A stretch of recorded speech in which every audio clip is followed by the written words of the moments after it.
The use of marijuana is a highly sensitive and important topic.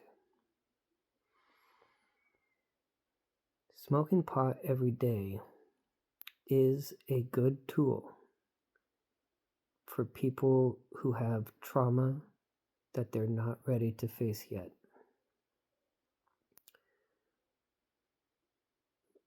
For people who have faced the worst of their trauma, they still have trauma, but at least have worked past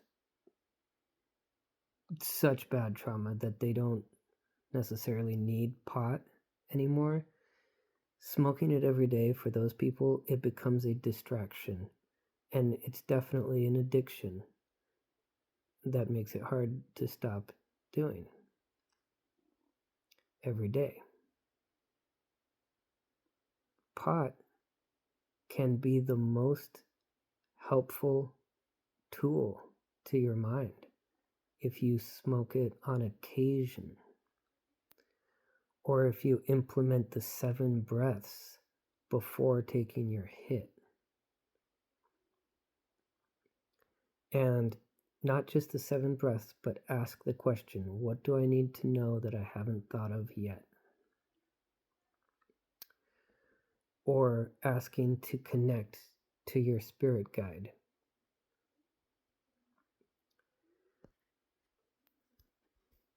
It becomes very helpful,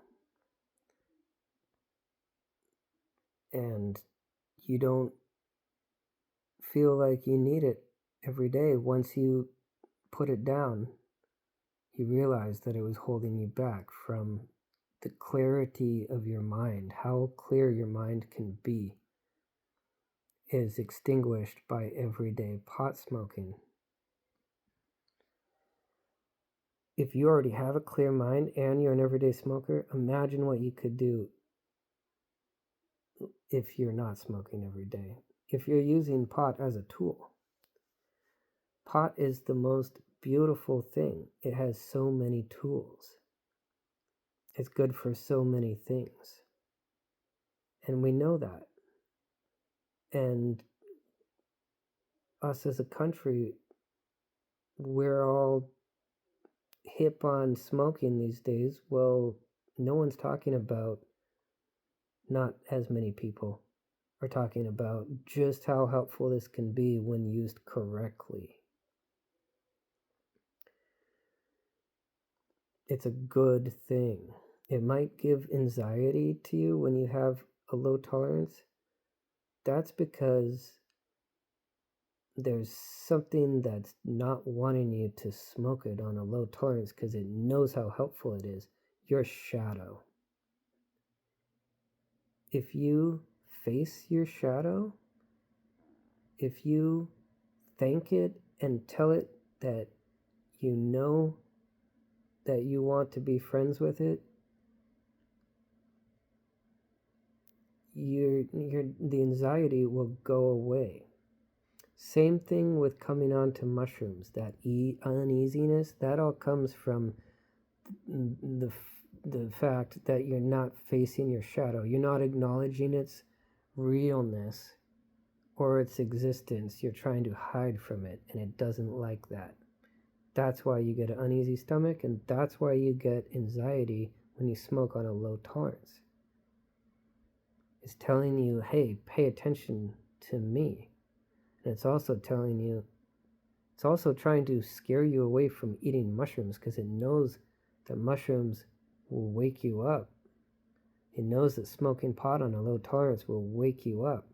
So it tries to deter you from doing it in that way. And that's why it feels so easy to smoke pot every day, is because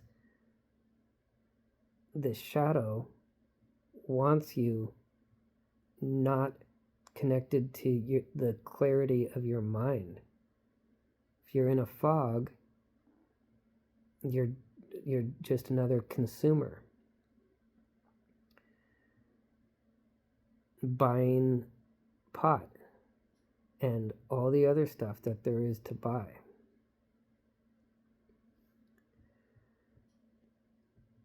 I want to jump right into eating food. There's a saying, breakfast is the most important meal of the day. That is a myth designed to get you to be more of a food consumer. Eating during the day is not necessary when you're not working physically. Even when I go to a physical job, I still don't eat in the morning. I always start my day with just water. If I'm going to have coffee that morning, I start with a mug of water first. And I never eat until lunchtime if I'm going to work, unless I know that I'm doing a job where I'm not going to be able to eat anytime I want and I need to stock up. That's different. If I'm laying around the house, drink water throughout the day until dinner time. Here's another thing my friend taught me the other day. When I told him that I'm not much of a fan of fruit, he said, try fasting throughout the day and then breaking, and only on water that is, and then breaking your fast with the food that you're trying to incorporate. And I started liking fruit almost immediately.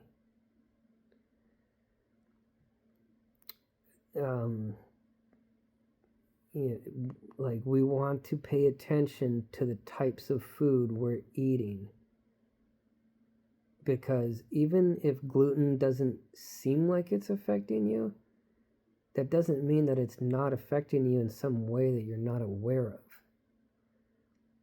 Even if your body handles gluten perfectly fine, that doesn't mean that you couldn't be better in some way if you cut out that gluten or that processed sugar or whatever it is on your list of what's important to you.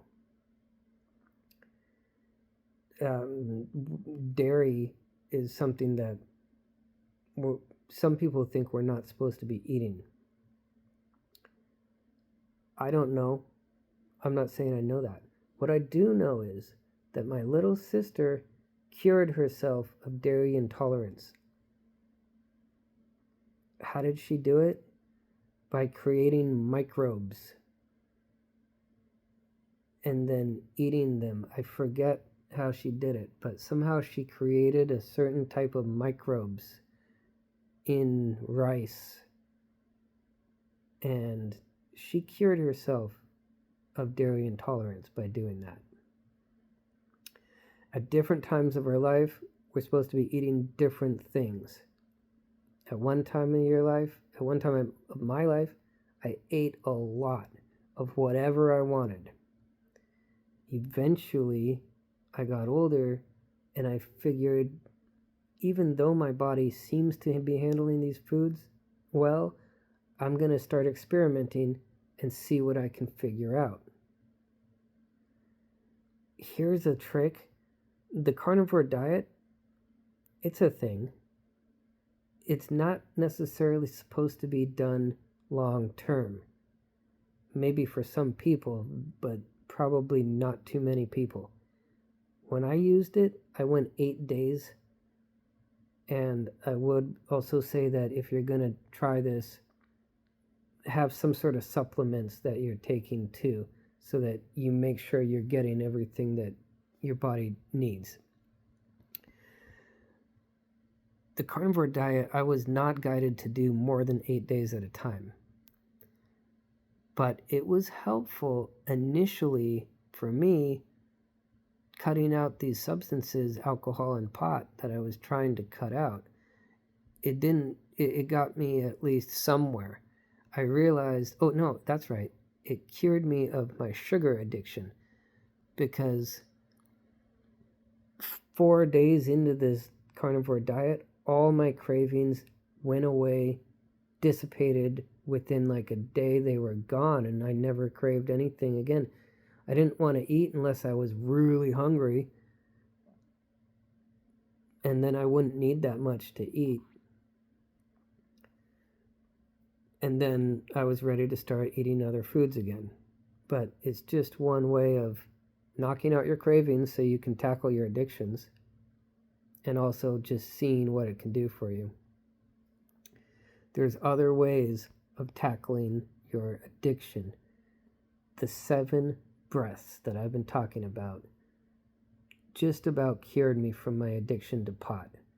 It at least got the ball rolling to where I was able to then get myself off of it several days later without as much of a fight as there would have been. I've quit many times, always with the intention of smoking again with a low tolerance the next time. And sometimes it's really difficult that first day or two.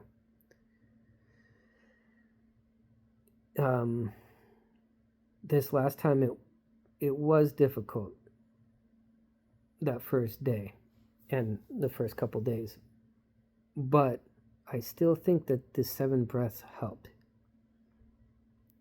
By breathing in 7 times and holding at the top and then breathing out slowly, in slowly, out slowly, and then saying, what is it that I need to know that I haven't thought of yet? And also, smoking that one hit is all you need, and do it with intention. I'm trying to connect to my inner guidance. Saying that out loud, or thinking it even, does the trick. I went immediately from only needing one hit 3 times a day. And then several days later, I was ready to quit altogether. I went 3 weeks without smoking, and now I smoke once a week. Finally, after years of trying to figure out how to not smoke every day, I finally cracked the code. And I'm going to get into that on another video, on the next video, how it worked, why it worked, and what became of it. Because it gets really interesting. And the coolest part, I invented a game, a really neat game that I'm going to explain on another video, because this one's already been going almost 13 minutes. The game is called Puzzle Walking.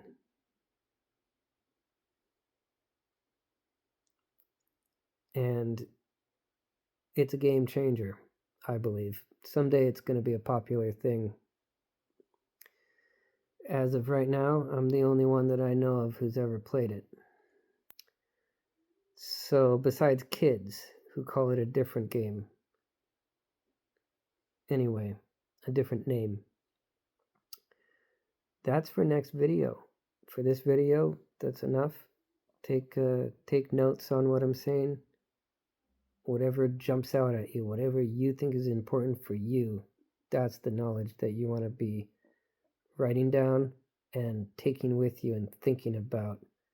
Process it. Alrighty. See you next time.